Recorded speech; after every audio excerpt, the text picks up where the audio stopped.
What's good with the YouTube? Convicts Perspective. It's your boy Flacco, and I'm coming live and direct, as always, with a little bit of energy this morning. And first and foremost, man, I want to thank all the new subscribers that we've gained over the last 4 months, man. We're approaching 10,000.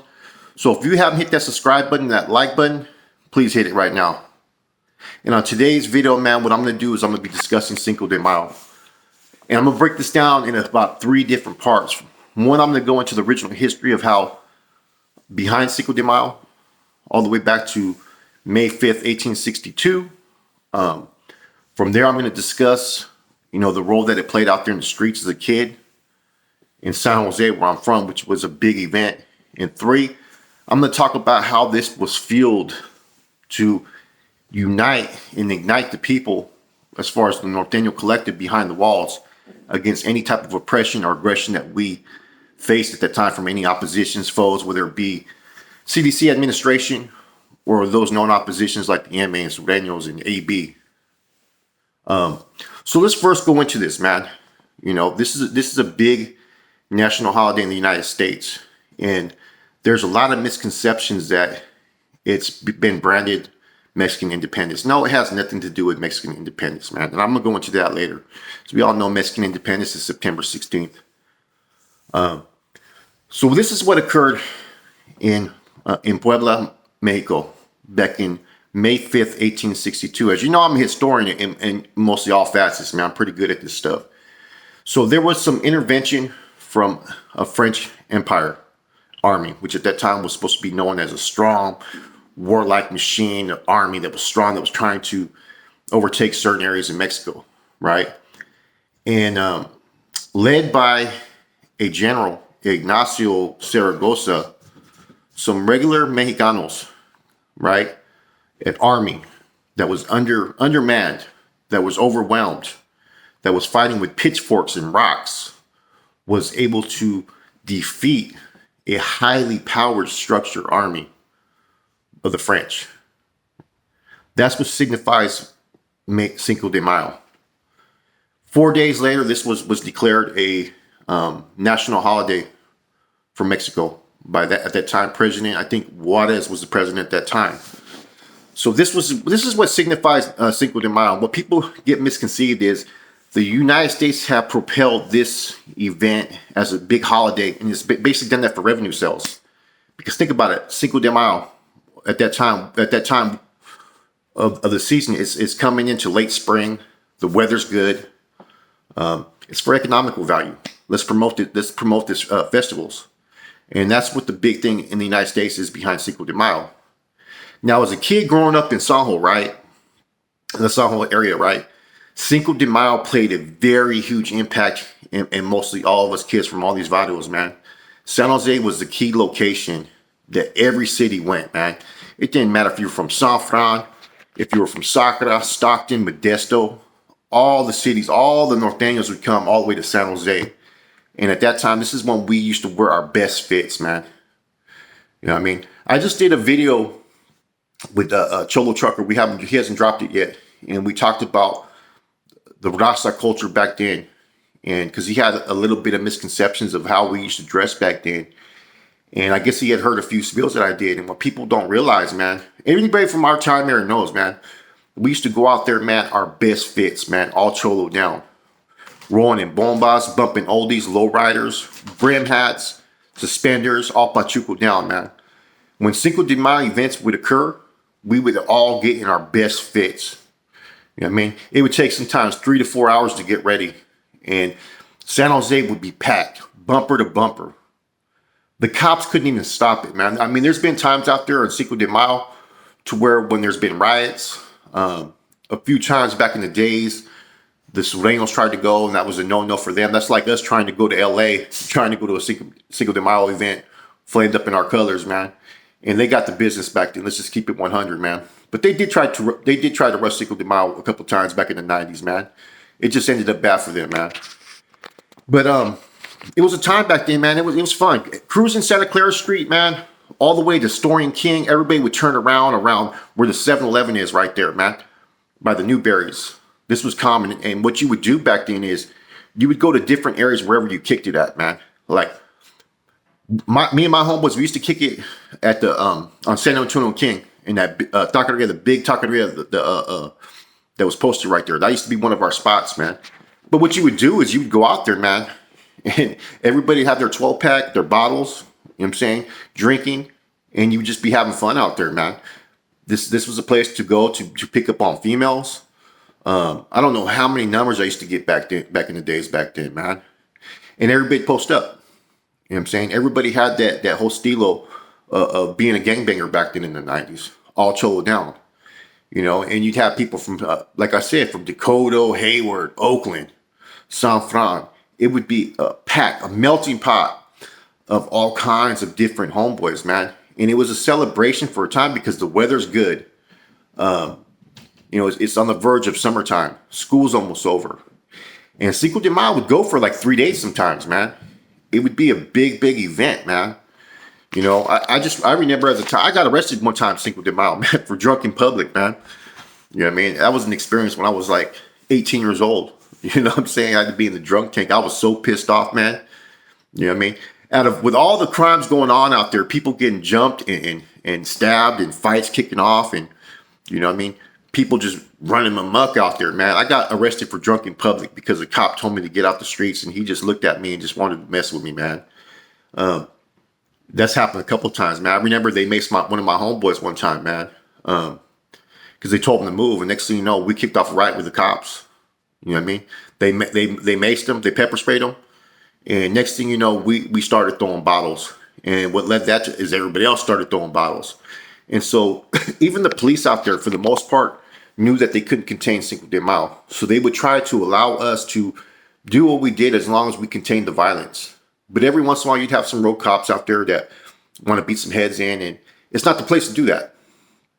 You know what I'm saying? And the way we used to go out there and operate, man, was we would pull over a park and we would walk. You know what I'm saying? We'd keep a case of beer, or, you know what I mean, a couple of cases of beer usually, man, or even a pony keg. I remember back in the days, man. I think it was before my sister got married, right? They gave me the pony keg, man. I went and go there and gave them some A1 for their bachelor party. And they gave me a pony keg, man. So we'd have a pony keg in my trunk, man. And we just go back and forth. We'd park the car somewhere, you know what I'm saying? Fill up a couple of cups and go out there and cruise. And it was cool back then, man. You know, I heard it's a little bit different, that the cops have kind of tried to contain it. There's a lot more law enforcement. But back then in the 90s, man, you was able to go out there, man. You see homeboys from every single hood, man. And everybody had the same mindset back then, man. Everybody wanted to go out there and represent where they were from. You know what I'm saying? And you'd have conflicts out there, man. I remember one time, man, we were out there and my homeboy had a milk boss jersey on.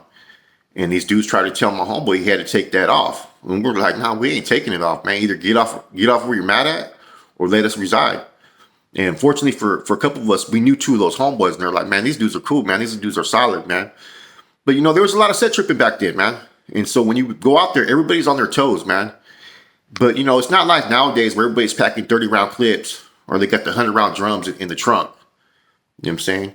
Most people were out there, they'd have their fileros. I mean, or what we used to do is we used to have our canes. We used to walk around with khaki canes and stuff. You know what I mean? Like you're on the holster like a pimp and stuff, man. You know, because they couldn't stop you. They couldn't consider that a weapon. You know, and Cinco de Mayo, man, it was cracking off back then, man. It was fun times, man. I mean, I think some of my best memories as between the ages of 15 to like 18 years old was the weekends of Cinco de Mayo, Boulevard Nights, and Mexican Independence Day. You know, and I think to this day they still have somewhat events out there for Cinco de Mayo, man. But I don't think it'll ever touch how it was in the 80s and 90s, man. You know, and everybody had that old school stilo to them, man. Like everybody was out there in their lowriders or their little buckets, you know what I mean? Or their bombas, you know what I mean? Mexican flags, you know what I mean? Red baños everywhere representing, you know what I mean? Whatever pueblo you're from, whatever hood you were from, people was out there pushing that line, man. And it was low riding. It was low riding and gang banging at the most highest level, man. And it's the only time that you really didn't have as much conflict with the red on red. You know what I'm saying? Not to say it didn't happen, but you would have so many people out there from so many different areas, man. You know what I'm saying? I'd run it. You should just start running into homeboys. You know what I mean? You start chopping up. You know what I mean? Redwood City, and then you start hearing about towns I never even knew of back then, like Broderick and Visalia,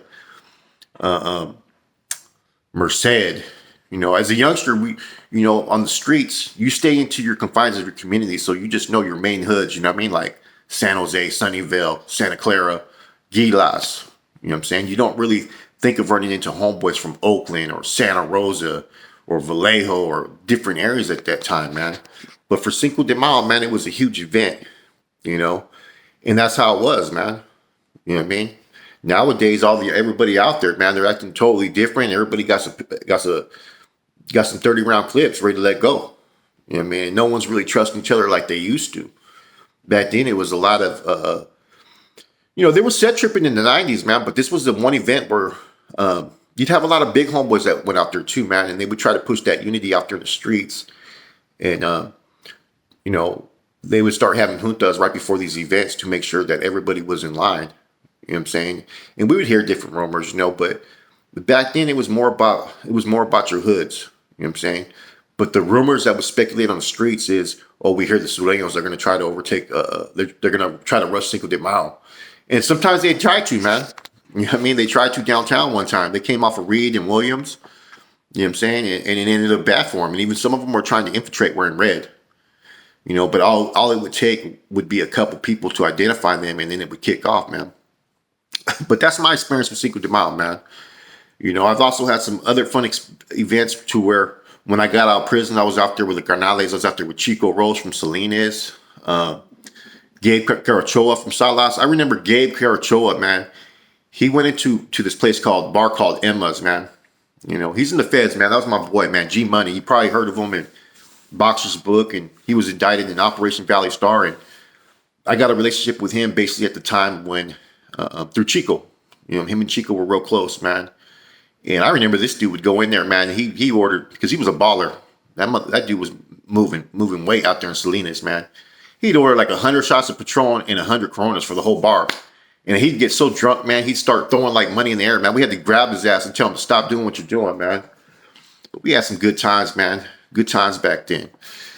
And what Cinco de Mayo also, was in reference to was it was used in our schooling behind the walls, man.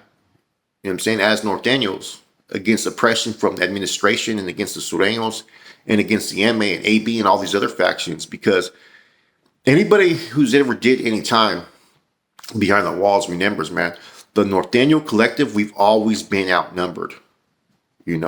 A facility that's considered a stronghold for us, basically the numbers are even. You know what I mean? 150 us or 150 of them. And even if we have maybe 100 homeboys and there'd be 200 Sureños, we still considered that our prison because we planted our flag and could do whatever we wanted to do. But for the most part, back in the days, man, in the 80s and 90s, I mean, it was common to be on yards to where there's only like 20 homeboys or 30 homeboys, and you're around like 150 Sureños. You know what I mean? And that's the adversity that we used to be faced with behind the walls as Norteños in the 80s and 90s. Fighting for our existence to have the basic necessities that every inmate is entitled to. And that's what the cause was originally about, man. It was about the betterment of the people and to have equality, to be viewed socially by every other group faction and to have what we have coming. If you have a telephones, we want our own phones. If you have tables, we want our tables. We want our workout areas. These are the things that we used to fight for, being low in numbers. And we weren't going to suffer any type of oppression from anybody. No one was going to suppress us. You know what I mean? There was homeboys back in the days that would get sent down to places like Calipatria and all these other facilities, to Tehachapi, and they would get in line with whatever agenda that was being pushed with them. Oh, you can't take off your shirt. You can't do this. Nah, that's not how we're supposed to operate, man. You know what I mean? I got put in that situation when I was sitting down south, and dudes were telling me, man, you're going to have to cut your Mongolian, man. I only lasted on that yard 6 hours, and I caught a battery on an inmate. So we would use this type of education on Cinco de Mayo to show the young Northerners, man. Like I would give breakdowns in San Quentin in the whole, you know what I'm saying, to all those young Northerners and Soldados, you know what I mean? And I would use Cinco de Mayo, or we would discuss it during Cinco de Mayo. Those would be like the key holidays, and we would utilize that, a group of, a Mexican army that was mainly of farmers was able to defeat in what you call an overpowering presence of a French army that was supposed to be sophisticated and that was supposed to be organized and had all the right tools and all this stuff. They were able to defeat them because of the will and inspiration in having a fair and just cause to fight. And so that's why Cinco de Mayo has played a key pivotal role behind the walls in the Nortenos' education. September 16th is recognized less for Mexican independence, but more along the lines of the expulsion of the NF, which happened about a day before that throughout the all-out blitz.